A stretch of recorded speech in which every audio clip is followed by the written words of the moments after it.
Hello everyone, this is our video regarding model part 2, models part 2. In this video we are going to discuss will, shall and would. We will discuss slightly should also, but not completely. So let's start. Will and shall. First of all, let's take will, shall. Will, shall use कहाँ होते हैं? सबसे पहली बात simple future में. अगर हमें एक सिंपल फ्यूचर के सेंटेंस को बनाना है, सिंपल फ्यूचर टाइम को एक्सप्रेस करना है, तो हम will या shall का यूज करते हैं. लेकिन उसमें एक रेस्ट्रिक्शन है, एक रूल है उसका कि I and we. That means with first person. In simple future we use shall. And with second person and with third person we use will. Just as I shall go there, you will go there, they will go there. ये जो sentence है ये दिखाता है कि बिल्कुल हम एक सिंपल फ्यूचर की बात कर रहे हैं. इसमें कोई दबाव नहीं है, कोई प्रॉमिस नहीं है, कोई थ्रेट नहीं है. लेकिन अगर हमें कोई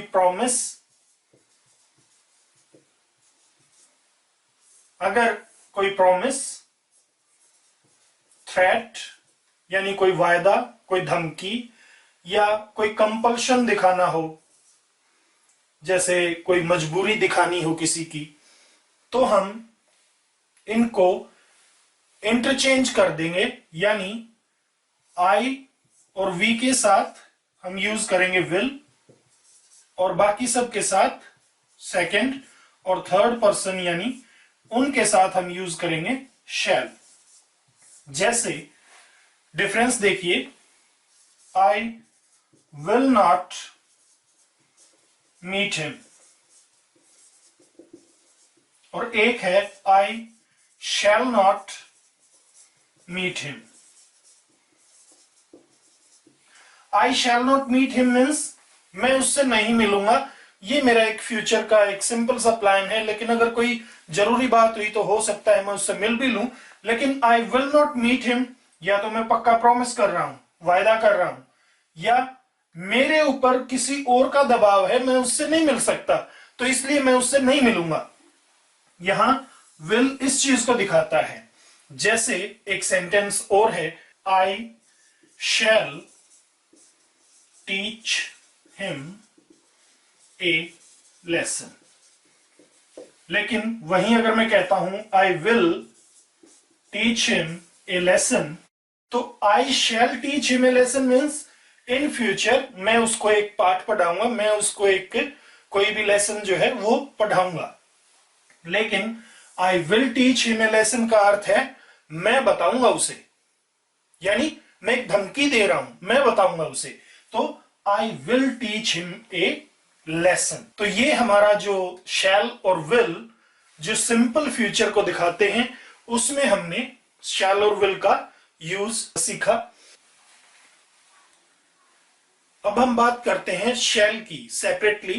will, shall तो हमने देख लिया कि किस तरह से सिंपल फ्यूचर को एक्सप्रेस करते हैं, और अगर उसमें कोई प्रॉमिस है, थ्रेट है, या कोई डिटर्मिनेशन है, यानी कोई दृढ़ संकल्प है या कोई धमकी है, तो उसमें ये बदल जाएंगे. वो will जो है I और V के साथ और बाकी सब के साथ shall का यूज हो जाएगा. अब shall को सेपरेटली देखते हैं, बिल्कुल अलग से, कि shall का उसके सिवाय यूज कहां होगा. अगर I प्लस shall, I की जगह कोई और भी सब्जेक्ट हो सकता है, subject shall plus be obliged to, be grateful to, be forced to, be able to, be unable to, be compelled to और be at the loss to. अगर ये वर्ब्स आई हुई हैं, यानी ये कंस्ट्रक्शन अगर आई हुई है, इस कंस्ट्रक्शन को ध्यान में रखिएगा. चाहे तो आप इसको लिख सकते हैं। और उसके बाद डू दिस वर्क, या कोई भी काम हो सकता है, जैसे राइट दिस लेटर, और कोई भी दूसरा काम हो सकता है। तो उस कंडीशन में हम शैल का यूज करते हैं, जैसे I shall be obliged to write this letter, यानी मैं अपने आप को सौभाग्यशाली समझूंगा अगर मुझे ये लेटर लिखने दिया जाए तो इस तरह के सेंटेंसेस में हम शैल का यूज करते हैं। सेकंड जो है शैल, वो होता है किसी को अपनी सर्विसेज ऑफर करने के लिए इंट्रोगेटिव सेंटेंस में हम शैल का यूज करते हैं, जैसे शैल आई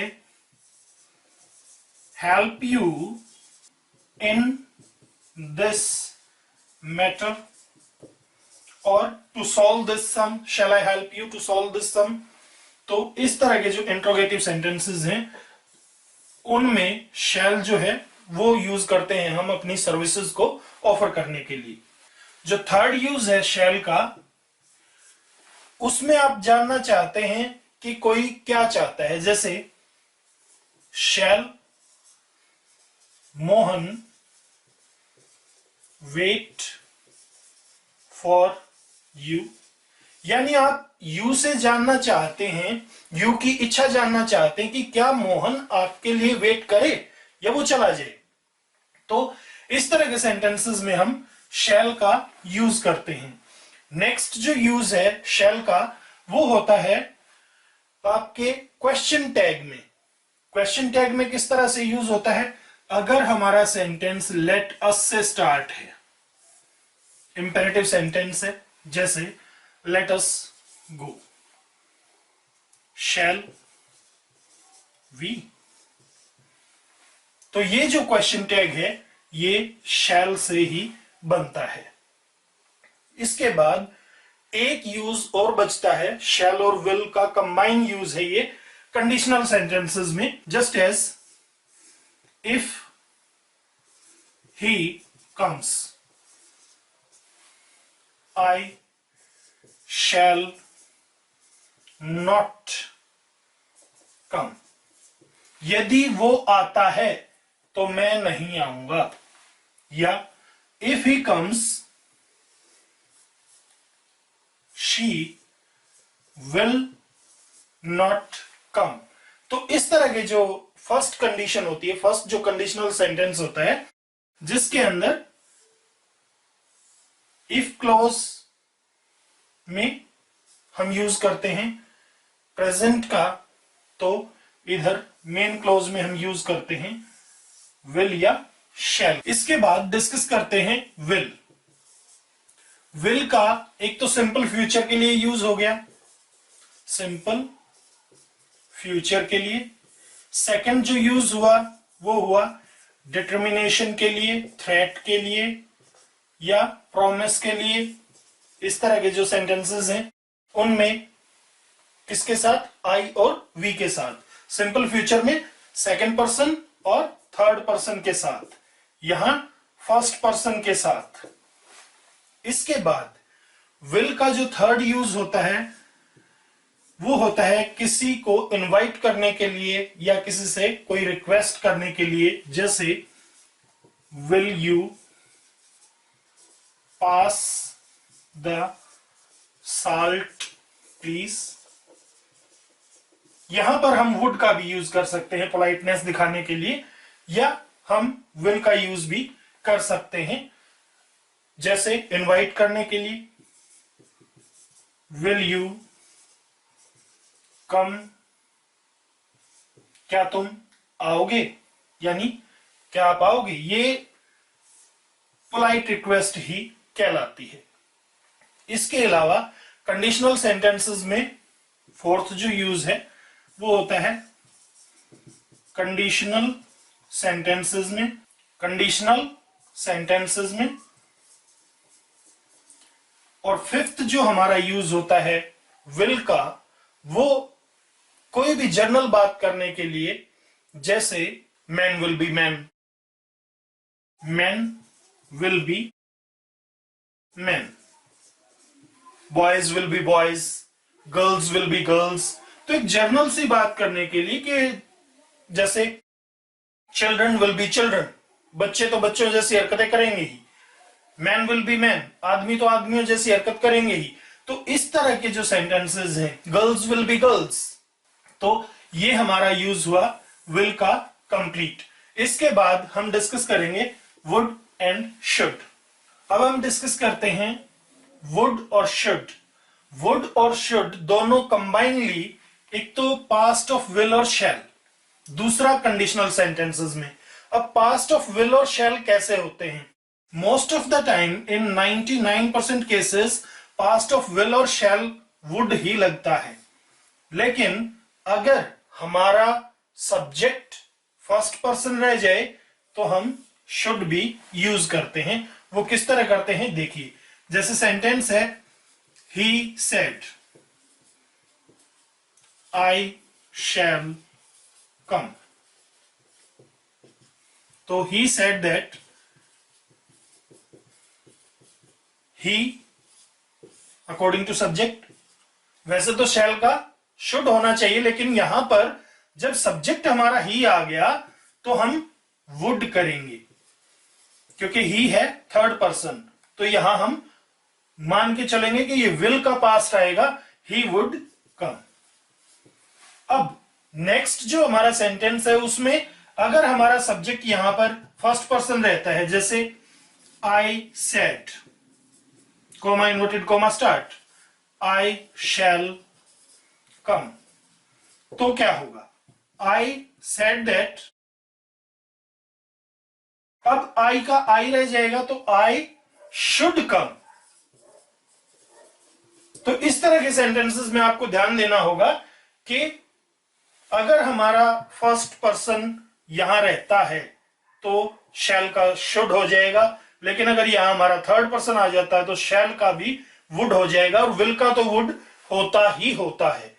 तो ये एक यूज हुआ हमारा पास्ट के रूप में, विल और शैल के पास्ट में। कंडीशनल सेंटेंसेस में भी यही रूल अप्लाई होता है कि अगर वहां पर आपका फर्स्ट पर्सन आया हुआ है तो आप उसके साथ वुड की जगह शुड का भी यूज कर सकते हैं।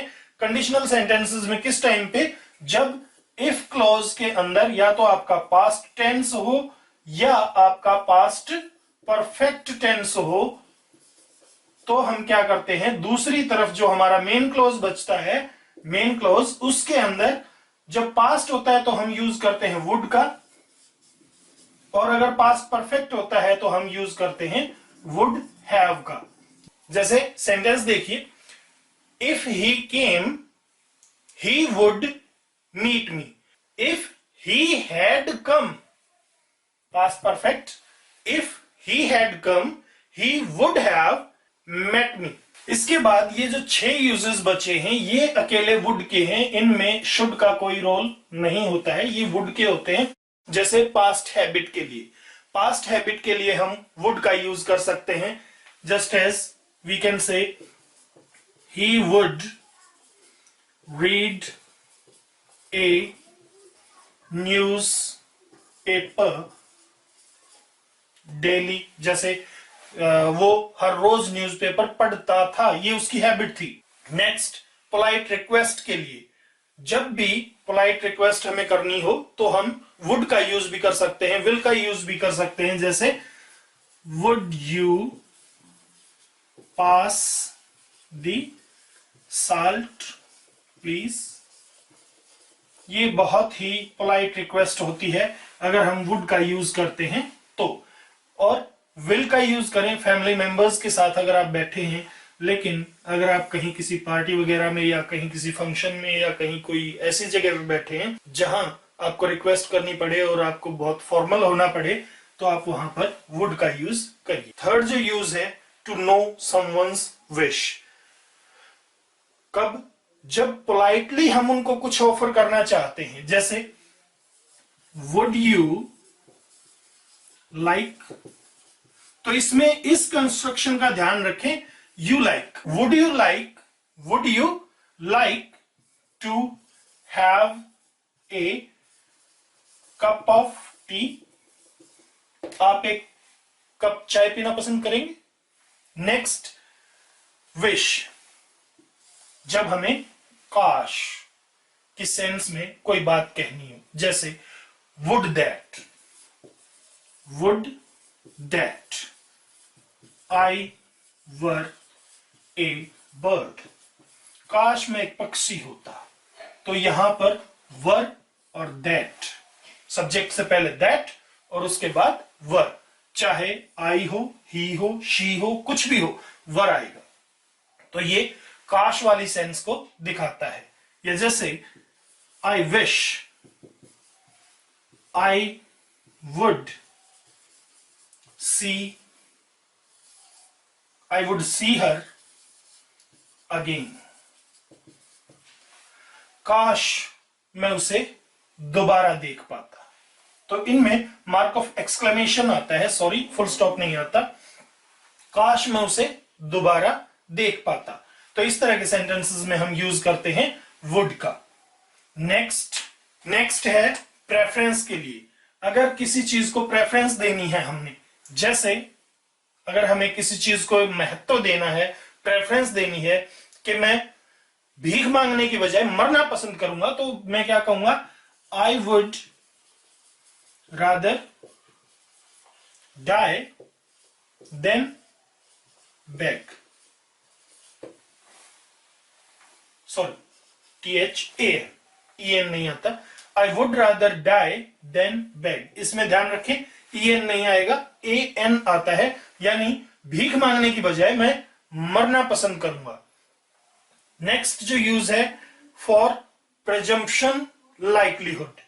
प्रेजम्पशन या लाइकलीहुड किस तरह से, अगर मान लो हमें किसी के बारे में ये पूर्वाभास है कि वो अब कहां होगा या कहां हो सकता है वो, तो जैसे मान लो मुझसे किसी ने पूछा I want to see your DP sir, I want to see the DP, तो वेयर टू गो, मैंने आंसर दिया he would be in the playground. भाई डीपी है तो कहां होंगे, एक प्रेजम्पशन है मेरी, एक लाइकलीहुड है, मैंने पूर्वाभास किया, मैंने अंदाजा लगाया कहां होंगे, ही would be in the playground, वो प्लेग्राउंड में हो सकते हैं, आप वहां जाके उनसे मिल लीजिए। तो ये हमारा जो वीडियो था, इसमें हमने विल, शैल और वुड को सेपरेट डिस्कस किया।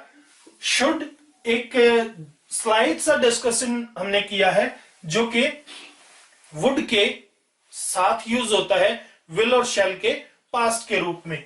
नेक्स्ट वीडियो में हम डिस्कस करेंगे शुड और टू और मस्ट के डिफरेंस को, कि ये किस तरह से यूज होते हैं तीनों के तीनों। Thank you for watching this video. If you like it, please subscribe my channel and share this video as much as possible. Thanks a lot.